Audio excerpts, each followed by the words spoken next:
vamos agora pensar sobre essa última temática que nós vamos tratar em bocais e difusores. Quais são as irreversibilidades? Quais são os problemas, né, nessa transferência de energia que nós desprezamos? O que faz com que esse processo perca energia de alguma forma e gere entropia, produza entropia? Quais são esses detalhes, que nem sempre são tão detalhes assim, às vezes são muito significativos, que nós desprezamos? Então, vamos pensar o que provoca essas irreversibilidades, principalmente no bocal e no difusor que a gente está vendo. A gente pode dizer que o que provocou são os efeitos viscosos, e aí, quando eu estou dizendo isso, é o efeito da resistência ao escoamento mesmo, que qualquer fluido real possui, né, que tem a ver com a sua viscosidade, os efeitos de parede. Então, todo fluido real vai ter uma viscosidade, e essa viscosidade mostra a resistência desse fluido ao escoamento. Então, isso já faz com que eu tenha um atrito entre o fluido e a parede, que vai provocar essas irreversibilidades, além do gradiente de temperatura. Toda vez que eu tenho um gradiente de temperatura posto no processo, eu tenho irreversibilidades, porque toda vez que eu tenho uma desordem, um desalinhamento desses vetores, vamos pensar assim, eu tenho essas irreversibilidades que vão fazer com que o processo de ida não seja igual ao processo de volta. Se eu quiser voltar ao estado anterior, eu não consigo porque eu perdi energia, a energia se dissipou ao longo do processo. Então, é isso que eu estou dizendo quando eu estou dizendo das irreversibilidades. Então, se esse bocal não for um bocal ou um difusor reversível, isso tem alteração no nosso processo? Como que a gente faz esses cálculos? É isso que a gente vai ver agora. Então, vamos entender e vamos relembrar essas figuras que são gráficos de entalpia por entropia, por exemplo. Aqui eu tenho na condição inicial e na condição final. Esse aqui é para um bocal, então eu tenho sempre no bocal que a pressão inicial é maior do que a pressão final, por isso que ele está acima aqui no gráfico. Se eu tenho um processo isentrópico, o que eu vou ter? Essa variação de energia, essa energia cinética, ela vai ser muito maior, né, a velocidade muito maior, do que se eu tiver um processo que não é isentrópico. Por quê? Se ele não é isentrópico, teve geração de entropia. Se teve geração de entropia, S2 vai ser maior, então eu tenho um caminhar para esse lado onde eu acabo diminuindo essa velocidade. Quando eu estou vendo aqui num difusor, que esse aqui é um exemplo do difusor, o que eu tenho? A pressão inicial é menor e a pressão final é a maior. Se eu olhar num processo isentrópico, olha só que tamanho que fica essa minha velocidade. Agora, se eu olho num processo que não é isentrópico, lembra que a entropia vai caminhar para o positivo, tem sempre aumento de entropia, e eu vou ter uma velocidade maior. Se eu tenho uma velocidade maior, significa que eu deixei de ter energia na forma de pressão, então eu vou acabar caindo numa pressão menor. Por isso que aí eu tenho uma velocidade mais alta do que eu gostaria e uma pressão menor do que eu gostaria no difusor. E se for num bocal, eu tenho a velocidade menor do que eu gostaria e a pressão maior do que eu gostaria. É o inverso, né? Porque as motivações de cada um deles também são opostas. Então, para a gente entender melhor esse processo isentrópico também em fluidos reais, a gente precisa começar a interpretar um pouco melhor esses gráficos, né, de temperatura e entropia ou de pressão e entalpia, onde aqui eu tenho condições isentálpicas nessas linhas vermelhas, né, mas eu tenho condições isentrópicas em perpendiculares. Então, quando eu tenho processo isentrópico, eu tenho, se eu estiver aqui dentro do envelope, continuo tendo equilíbrio de fase. Se o processo não é isentrópico e tem geração de entropia, pode haver mudança de fase. Eu ainda tenho uma mudança de fase que faz com que essas forças intermoleculares sejam mais fortes ou menos intensas, dependendo para que estado físico eu fui. Então, além desses efeitos viscosos, além daquele gradiente de temperatura, eu ainda, o efeito de parede, eu ainda posso ter uma intensificação das forças intermoleculares, se eu estiver indo para fases mais condensadas. Então, vamos fazer esse exemplo, que é do Sandel. Eu estou usando o ar, e esse ar agora vai ser considerado como gás ideal, mas nós vamos usar a tabela de ar, né? Porque nós temos essa tabela para ar.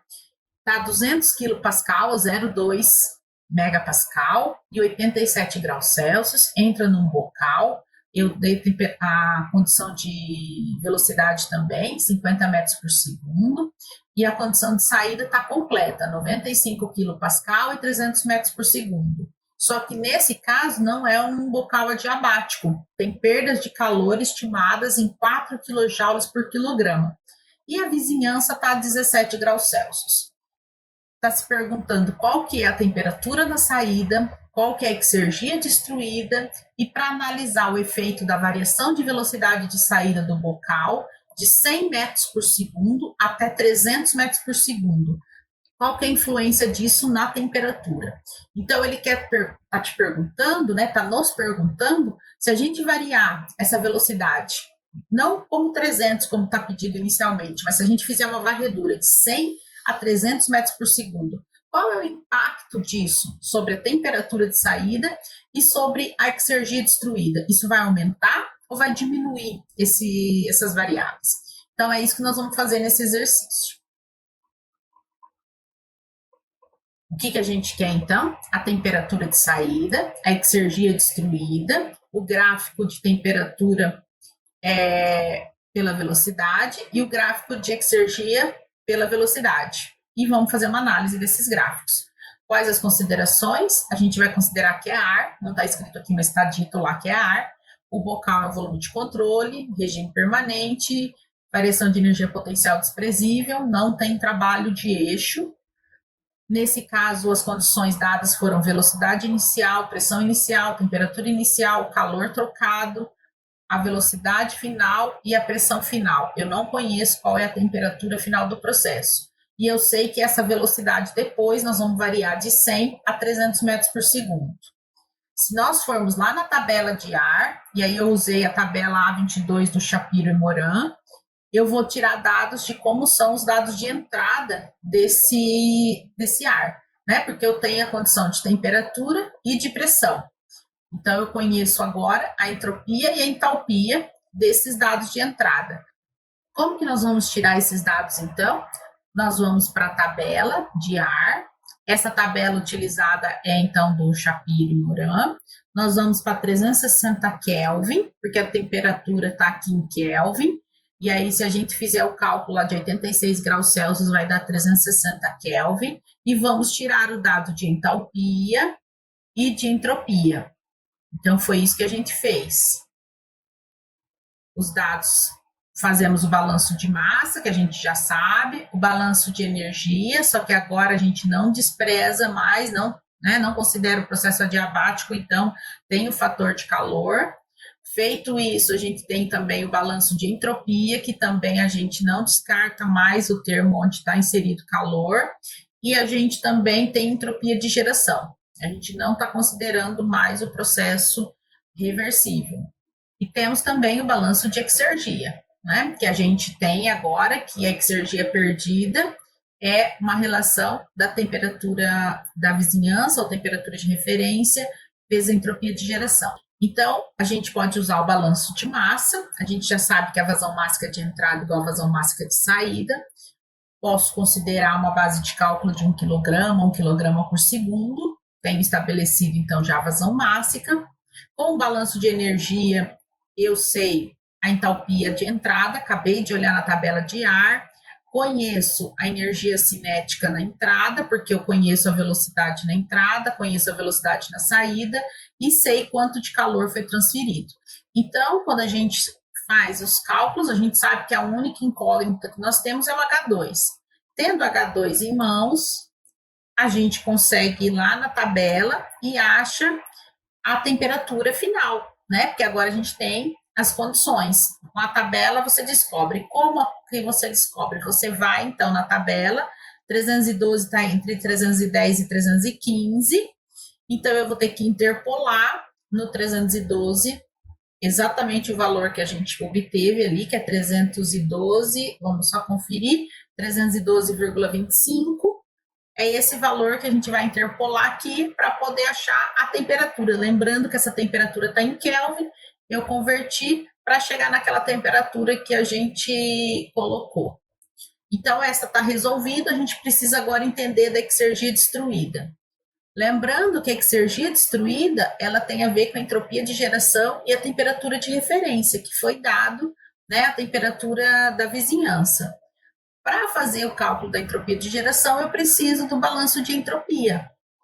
Se a gente simplificar que é estado estacionário, que a vazão máxima é constante, eu chego nessa equação. Eu sei calor, eu consigo saber a entropia de entrada e de saída pelo uso das tabelas, né? A gente sabe já qual é a temperatura final, então eu consigo saber quais são as entropias, então a minha única variável fica a entropia de geração.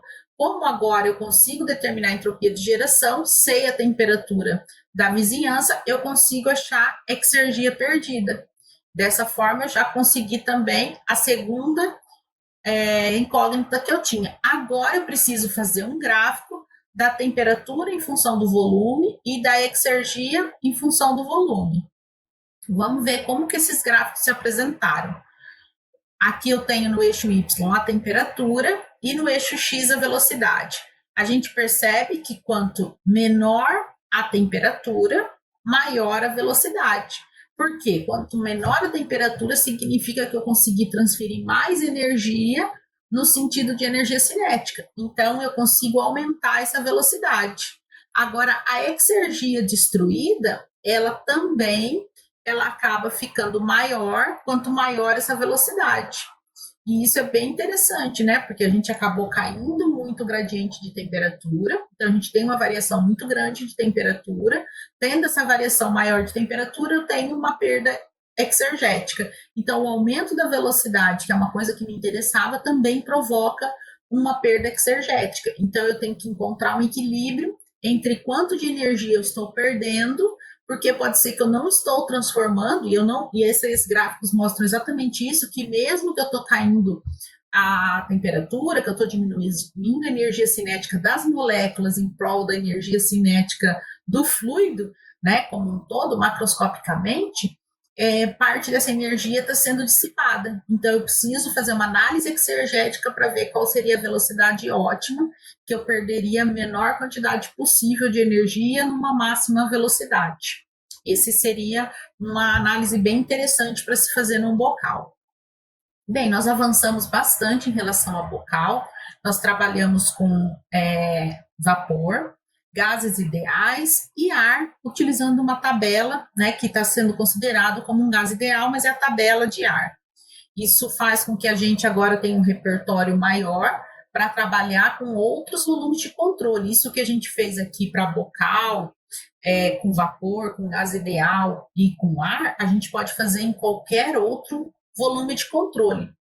No nosso próximo encontro, nós vamos falar de válvulas e vamos falar um pouco de fluidos reais, que gases reais foram um dos tópicos que a gente ainda não abordou. Agora vocês vão fazer uns exercícios para verificar se realmente conseguiram compreender e exercitar todos esses conhecimentos, e a gente se vê na próxima etapa, quando falaremos de válvula. Até lá e bom trabalho!